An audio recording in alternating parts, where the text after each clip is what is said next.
Grownups, if you're looking for a fun way to sneak learning into your kids' summer, check out the podcast Mysteries About True Histories. In every episode, Max and Molly travel through time and space to keep the troublesome trolls from causing chaos. From ancient Greece to the International Space Station, Max and Molly have a blast while solving riddles and even some fun, yes, fun, math problems. Want to join in on the adventures? Follow and listen to Mysteries About True Histories on Apple Podcasts or wherever you get your podcasts.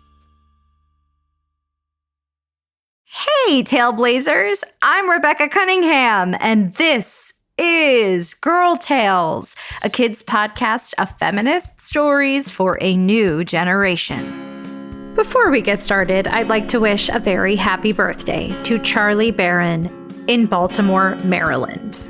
Charlie, I hope you have a fabulous birthday. Thank you so much for listening to Girl Tales.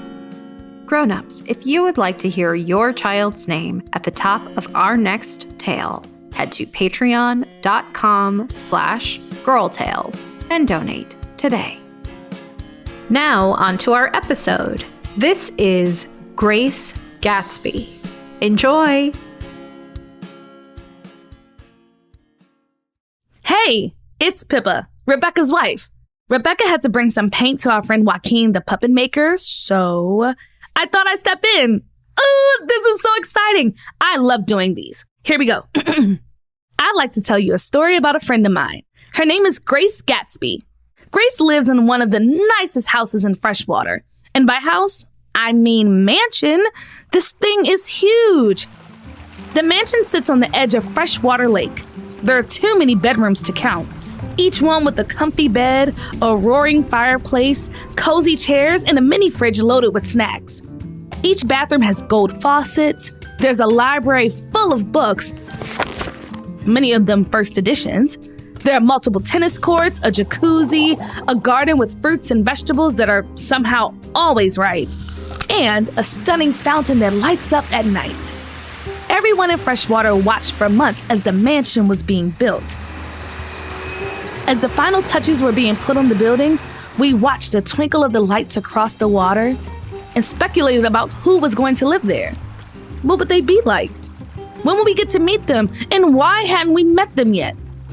It didn't take long to get an answer. The next morning, the Freshwater mail person dropped off a fancy envelope on our doorstep. It was heavy, wrapped in beautiful ribbon, and had a wax seal with the initials GG. Inside was an invitation that read, "You are cordially invited to a roaring 1920s party at Grace Gatsby's mansion. Dress to impress." That night, Rebecca and I got dressed in our most fabulous fringe dresses and set off to the mansion. We practically ran along the lake with everyone in Freshwater. Oh, we couldn't wait to finally see inside the mansion and meet this Gatsby person who lived there. When we arrived, we walked up the marble steps and our jaws hit the floor.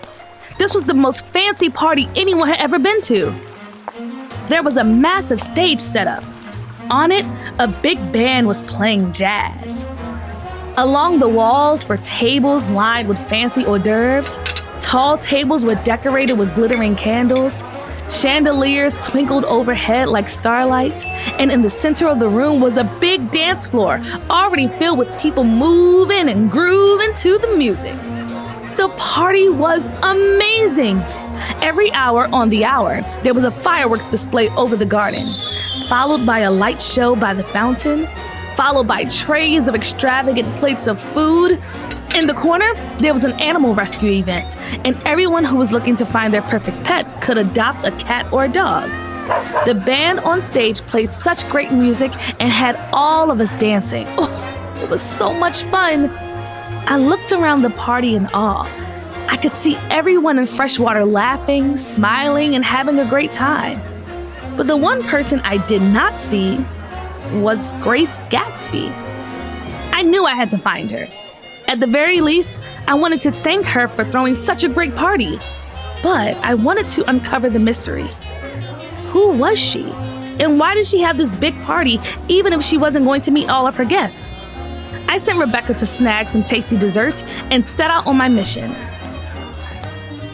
I started to wander through the bedrooms, the library, the tennis courts, the garden, the fountain, the hallways, but no matter where I went, I couldn't find Grace. I made my way back to the main wing and found the only room I hadn't been to yet.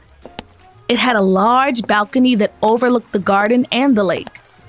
Sure enough, there was a woman, leaning on the balcony railing all by herself, overlooking the party.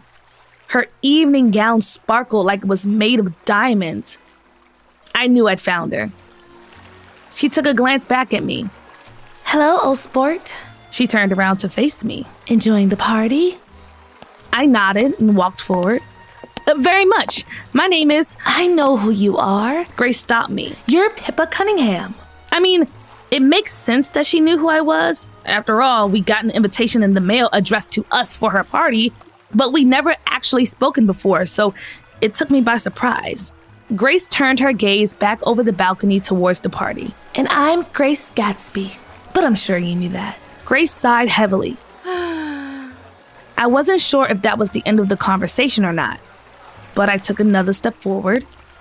"Grace, is everything all right?" "What do you mean? Look at this party. Everyone is having a great time." "Everyone?" Because it doesn't actually seem like you're all that happy.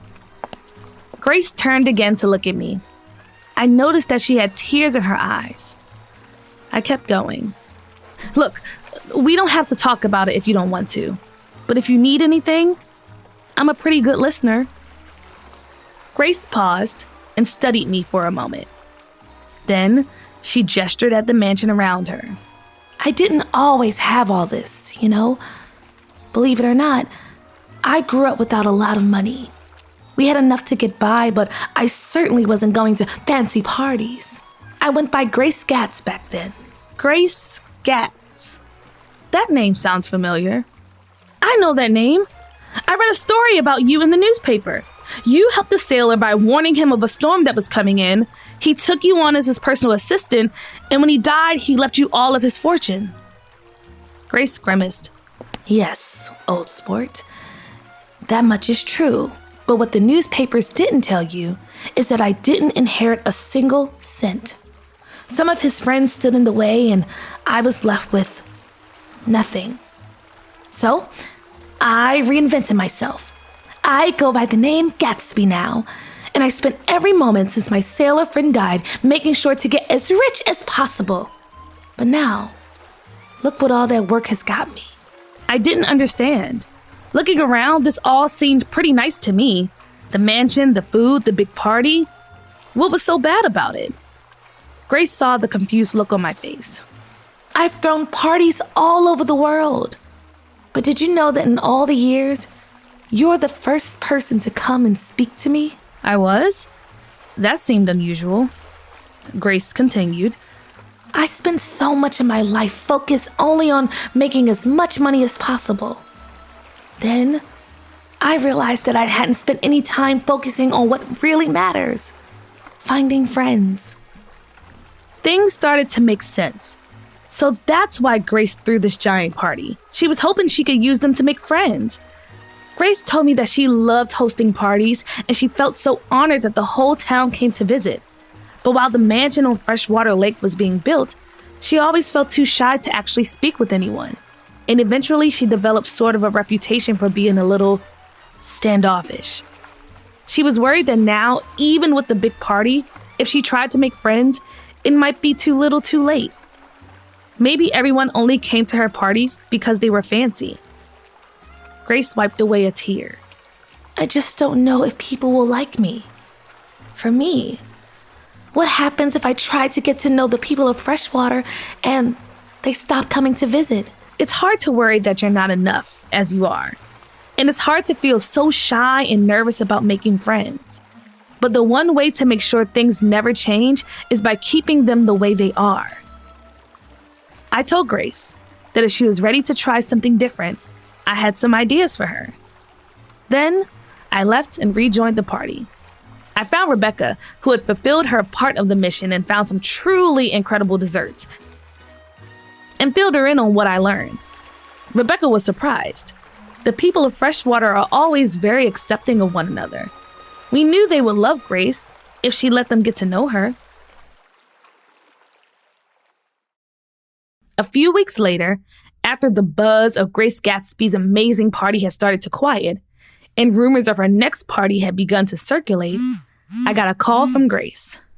Hey, Pippa. So, what do you think about switching it up a bit for my next party? Grace filled me in on her plan. I thought it sounded like a great idea. A week later, a familiar-looking envelope arrived in my mailbox. It was from Grace Gatsby, an invitation for another party.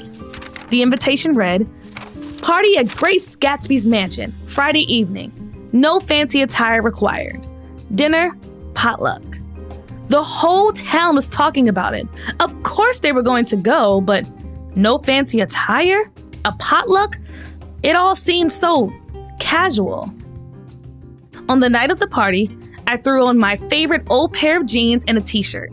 Rebecca rocked a sweater and some leggings. We had been cooking all day, a chili recipe we really like, and we walked with our slow cooker up the hill towards Grace's mansion along with the other party guests. There, at the foot of the marble steps, was Grace. No evening gown this time, just a hoodie and some sweatpants. I couldn't tell if the party guests were more surprised to see Grace dressed so casually or just to see Grace in general. She stepped forward. Welcome, old sports. As you can see, tonight's party is a little different. I was hoping that maybe we could all just, hang out and talk, get to know each other a bit. We followed Grace into her mansion. Instead of an elaborate setup, there were some small tables scattered about. People took their seats and started serving each other the food they brought. Instead of a big band on stage, guests took turns sharing their favorite music with the group. No light shows by the fountain, no fireworks, just ourselves and our conversations and our potluck dinner. Grace wandered from table to table, thanking her guests for coming. I knew it was a really big step for her to talk to everyone like that. At first, she seemed nervous. But as the night went on, I watched as she grew more and more comfortable. I saw her smile and laugh and even sit and eat with the guests. Finally, she got to our table.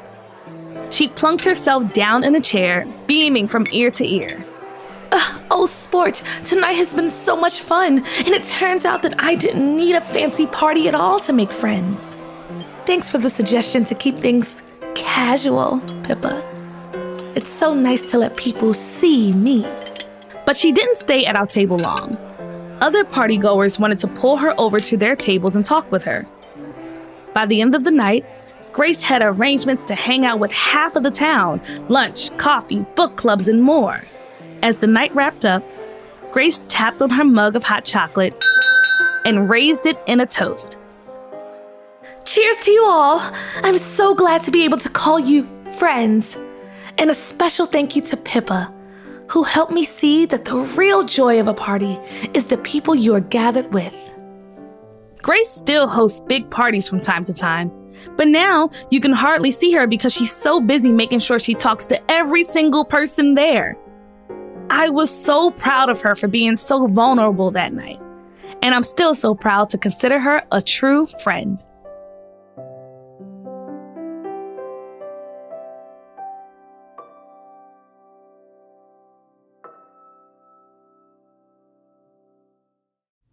That was Grace Gatsby, written by Megan Bagala, performed by Melissa Victor, the host of Stoop Kids Stories, the podcast. Produced by Chad Chenail, executive produced by Rebecca Cunningham.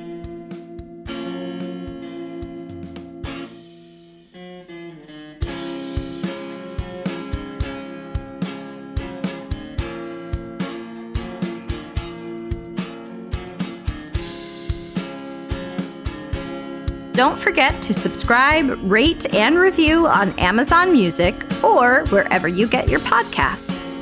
Girl Tales is a Cordelia Studios production.